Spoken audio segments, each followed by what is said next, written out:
So for the first time, I think almost ever, we got an allocated, I think it's allocated. That's I think above allocated. It might be above allocated. Relatively quick to when it actually got released. Can you guess what it is? No, I'm just kidding. Star Hill Farm. I have been on the hunt for one of these for a long time. Luckily, a friend of mine was able to source this for us and send it on over. And this is the 2026. So I'm looking forward to it. I've had the 2025. I hadn't had the 2026. So I haven't had a single one yet.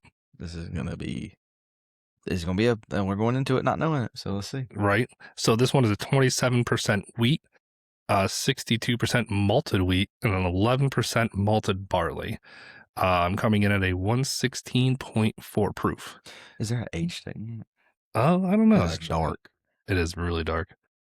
Grains harvested and distilled and barreled in fall of 17 and fall of 18. So, yeah. So 8. Yeah. Yeah. Because you have to go by minimum. So 8 year. Yeah, 8 year. That's pretty good. Yeah.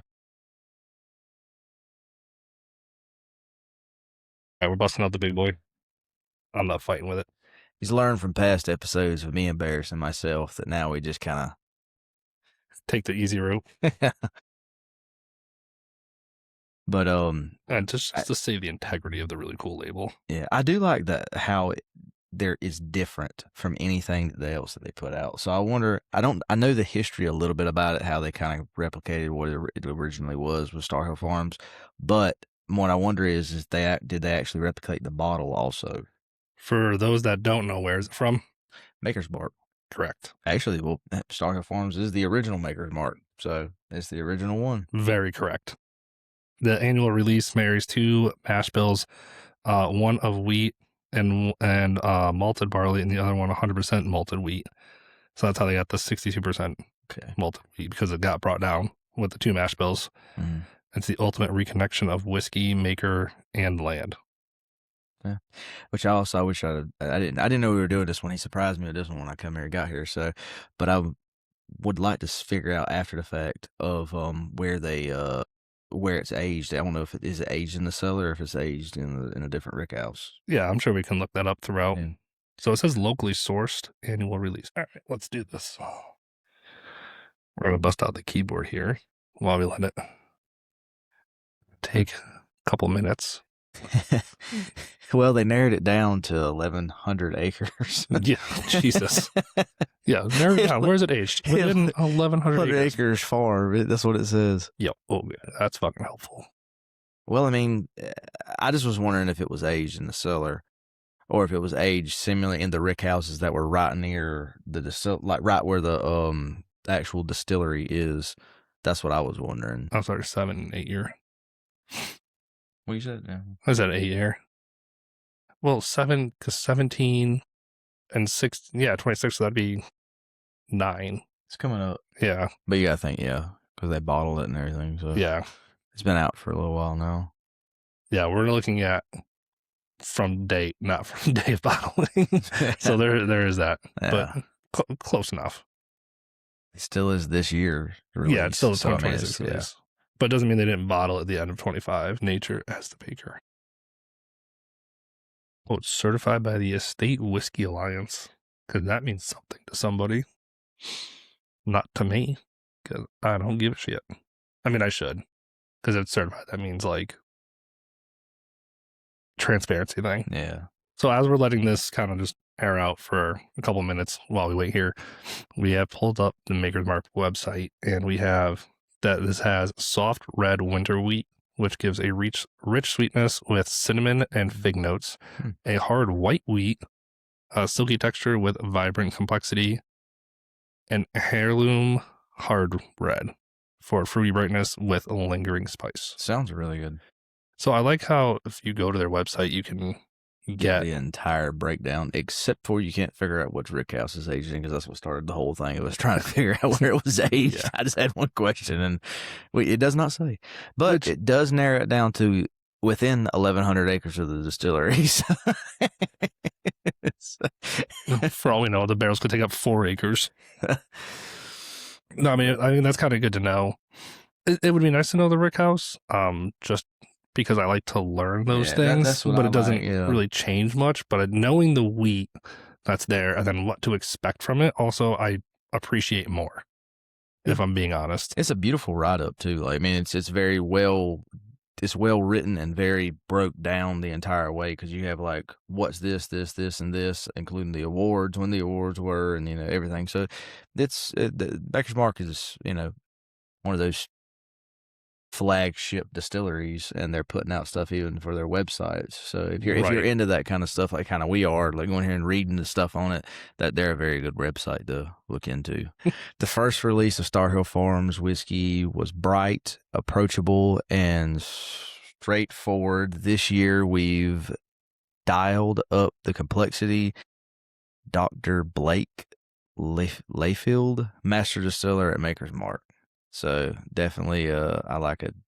Complexity. Yeah, So I mean, if I like they're that. trying to ramp up the complexity more there, um, after what they did last year, which I haven't had. You said you Yeah. had, so Well, yeah, I had it, and I went into it kind of trying other stuff, and I had like a sample of it, and it was like, oh, it ain't really, that, I wouldn't say it's that good, but it's nothing impressive. But I did the age old, like, of trying it. When I tried it with other stuff, I didn't single it out and like really let it, dive into it. And that's where I made my own mistakes of my yeah, own personal opinion of it. But no, I'm looking forward to this one because they've added more complexity to it. That's one of my favorite things, anything about, especially with bourbon. I say it a lot, but is all right. how complex it is. Yeah, All right, so we let it air out for a little bit. Let's dive in to the nose and see how it is. it's definitely rich. I'm getting that fruity and a little bit of the figgy note. Yeah, It's okay. The aroma's not that complex though. I'm expecting the taste to be more complex than the aroma. I hope so. Yeah. I mean, I would hope so. It just smells like a fruity figgy weeder or It wheated does. wheat whiskey. This smells good, but like you said, it's just kind of just sweet. It's sweet, fruitish, not too. Maybe a little earthy. Like I guess like a broad aspect is just earthy, right? If you're trying to get more into it, that's where I get the fig and the fruit. But otherwise, it's just earthy. I don't get that much earthy, but Well, I'm also getting too. like the wheat and like the graininess to What it. would you get, like how we talk about it being a little dusty? Yeah, Yeah, yeah. yeah, I think okay, I can see that. yeah, That's where I connect the dots on yeah. it. If So you're getting dusty, I'm getting a little earthy. I guess I'm getting a little more of the grain. yeah, All right, let's see how it tastes. This will make me want to slap your mama. Mm. That's good. First sip, that's good. Oh wow, it's rich, bold but not too bold, with a slight dullness on the end that is not overpowering, like how some would be. Mm-hmm. This one, it smooths out, and the ride is still there. It tingles on the tongue, but it just goes away, and it's like, oh, you know what I So mean? right off the bat, and I'm not saying I'm this because I hate it. I did not expect it to be this spicy. To me, I'm getting a lot of cinnamon. Yeah, Like a lot. Like it's not just a tingle, like it's there. yeah. It is very but it's not like I said, I'm not saying it's bad or I don't like it. It's just that Oh, is yeah. that, It's kind of like that's some of these other ones. first. It's off profile for what we're used to out of this distillery, so But it's kind of off. but I'm not like looking at it as a Maker's Mark thing. I'm looking Yeah. at it as its own separate entity. I just was not expecting, knowing that it's a wheat whiskey, I was expecting it to be softer, not so much spice, so much cinnamon. That's where I'm more taken back by. Also, too, I just realized something. It's got an annual release Yes. on it. So I mean, like that's so I wanted to. So I guess this is like not limited release. It's just a simple annual release. Yes, they release it once a year. That is that. That's why I'm like allocated. That's what I'm saying. Well, yeah, Yeah. it's kind of above par, but All right, I gotta go in for the second sip. And I bet you that I'm guessing the more we sip it, the cinnamon spice is gonna get coated by the oils, because you look at the glass here, which I know y'all can't see, is really, it has oils, but it's thin. It like sticks, but it's thin. Like you could tell the thickness of the oil is very thin. I think it's gonna. I think it's gonna open up more, and that spice you're talking about is gonna dial down some, and some of that more complexity, like it's in the description, is going to come out more in it. That second sip is definitely a lot like now that my palate got the cinnamon is still prominent, coming down. So I think as the oils are coating the tongue, especially on the fresh pop, because we know this is going to change in like 2 weeks, right? Mm. 2 to 3 weeks. Um, it is dulling down the spice, and it's allowing more of a floral note to come through. I'm getting a floral. I'm getting the fig on the nose. I'm getting like more dark red fruit on the palate. I do get dark red fruit Yeah. on that. But I'm definitely getting like a floral note on the palate. Okay, I got a little mint. Hold on. I got a little honey. I can see that. I got a sweetness there. I got a little bit of honey. Okay, when he said that they ramped up the complexity, This Lord, was he not kidding? Yeah, because every time we we're going to have to have another pour here because every time we get dial back into it, I'm getting something different and something they're kind of Mm-hmm. going off each other differently. Mm-hmm. It's getting better every time too. Mm. It's, Mm-hmm. it's getting a lot better. Like every time I go back to it, there's like a different note, and it's still very cinnamon forward for me, but it's cinnamon forward with a different finish note every time. Mm-hmm. That's good. That's. Mm. I know I say it a lot, but this one is Bottle of the definitely year. complex. What'd you say? Bottle of the year. No, not bottle of the year. No. I agree. No, but it's very, very complex It is. This one is a lot more complex. than I was really expecting. Yeah, because like I know they say they ramped up the complexity. I read we read that they're using the different wheats, right, and what to expect from them, and I appreciate that transparency and also the info. But coming from wheat whiskey, I typically get singular notes that are usually extremely good, Mhm. right? I like a good wheat whiskey because it's usually not complex, but it's powerful and flavorful. Mhm. This one is powerful and flavorful with a ton of Yeah, complexity. it's hard to Like a ton. it's hard to narrow down exactly which direction it's going. I mean, you can of course you got pinpoints of what's this, but it's kind of like every time you keep going back into it, it's like I'm like this one time you got floral, I got honey on this one of those last times. Before that, you were getting really cinnamon forward. Mm-hmm. It's been very. It's a good ride, and also too, it lingers on. It doesn't. I will notice this. It lingers on the tongue itself. It doesn't linger in the mouth that much. Yeah, so for me, it's lingering like on the side of the tongue, not so much on the tip. It's lingering on the side, but not within like in the rest of the mouth. Yeah, it leaves a good. It's got a very good mouthfeel. Now, since this thing said soft winter wheat, have you had many of the like Ben Holidays or anything like that? No. Yeah. Well, I mean, I've had the soft red wheat. No, that's what I'm saying. Yeah. So you've had plenty of wheats versus the soft winter wheats and stuff like that. What do you think? Since they kind of, I believe you said they added that one in for this one.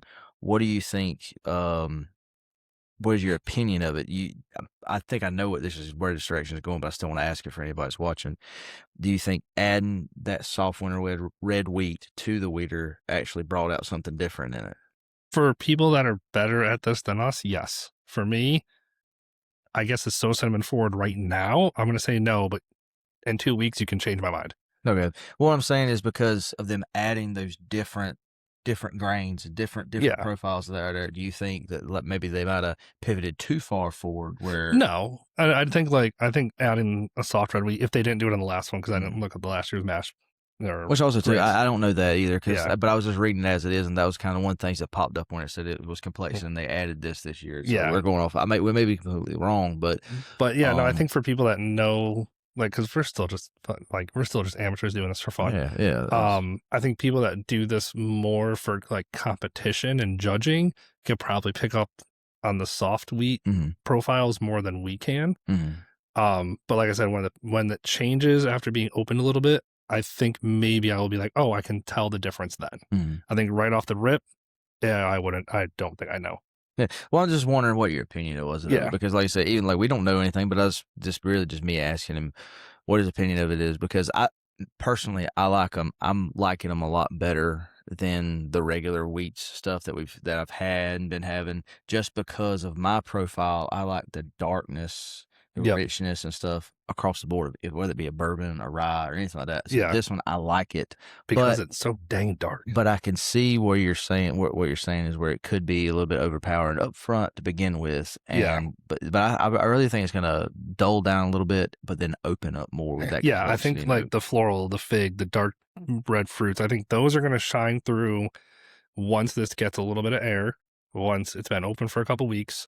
And I think the cinnamon flavor is going to be, in my guess, I guess my hypothesis is going to be the cinnamon will still be prominent, but it's not going to be as like, I don't want, because it's not overbearing right now. It's just so in your face.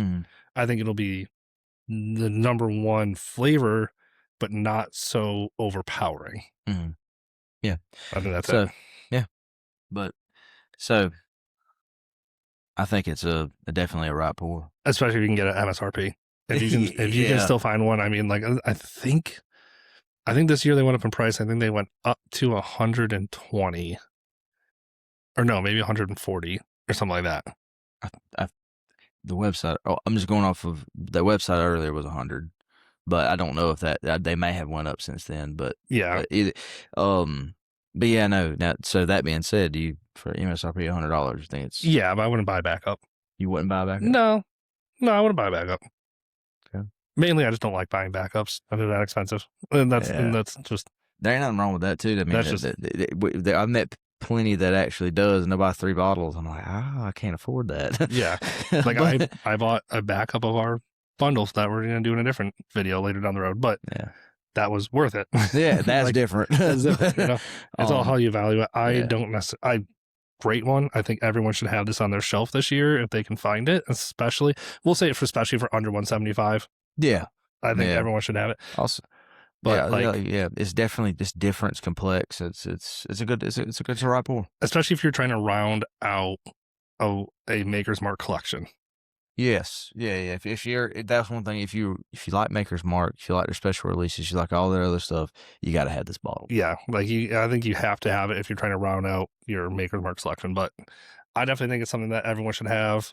I think you agree on that too. Yeah, everybody needs to have one. I don't have one. I wish I had, but but let us know down in the comments below what you think of the Star Hill Farm, whether it be the 2025 or the 2026 if you had it. If you made it this far, please like, comment, share, and don't forget to subscribe. Let us know what bottles you want us to talk about, what blinds you want us to do. Yeah, please do that because that's our favorite thing to do is the blinds. Yeah. So, but till next time, cheers, y'all.